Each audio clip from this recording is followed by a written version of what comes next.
When we use the word countable in everyday life, we usually mean a physical collection with a strict limit. You count your apples, and eventually you reach the end of the pile. Or think of a classroom attendance sheet. The list starts at Ali, ends at Eli, and stops. 5 names, a completely closed system. Mathematics borrows everyday words and assigns them highly specific, counterintuitive definitions. To understand them, we have to willingly suspend our gut instincts. If we rely entirely on our physical intuition, we create a mental barrier. Assuming that everything countable must eventually stop prevents us from grasping the actual structure of numbers.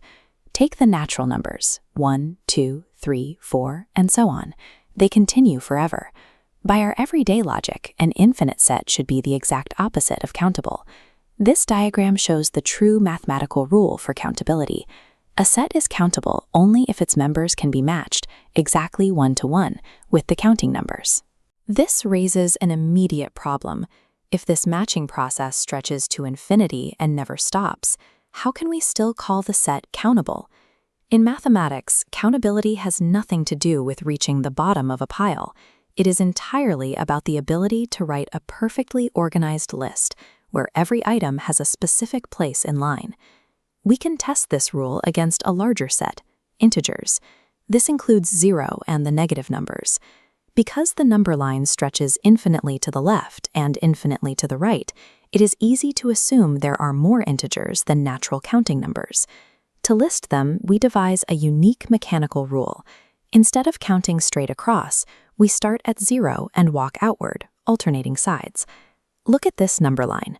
Position 1 goes to 0, position 2 bounces to +1, and 3 bounces to -1. We keep going, +2 for the 4th spot, -2 for the 5th. By zigzagging outward, no integer is missed. Because we can organize them into a single, unending sequence, mathematicians call this set countably infinite. Stretching infinitely in opposite directions does not break the logic of countability.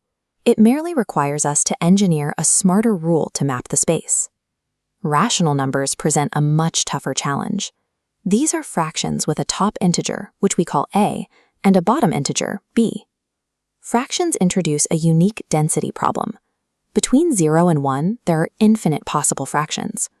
Listing them on a standard one-dimensional line makes the space chaotic and impossible to organize. A two-dimensional grid solves the density problem. Numerators map across the top, denominators down the side. We walk diagonally through the matrix, threading fractions into a continuous path. To keep the sequence strict, we skip repeat values, like 2/2, moving to the next unique node. This grid walk theoretically hits every possible fraction in existence, giving each one a definitive place in a single line.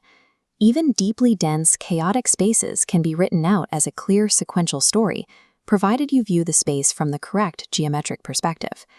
We now have 2 distinct categories of organized sets. We have sets that are countable and stop, and sets that are countable and never stop. The word countable is a false friend to finite. In the rigorous language of mathematics, countable simply means listable.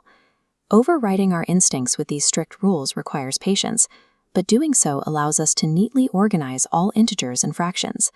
However, there is a final category of numbers that tests our tools even further: real decimal numbers between 0 and 1.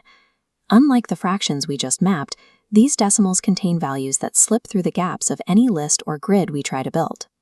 No matter how clever our zigzag or city map walk becomes, this set cannot be captured in a single sequence.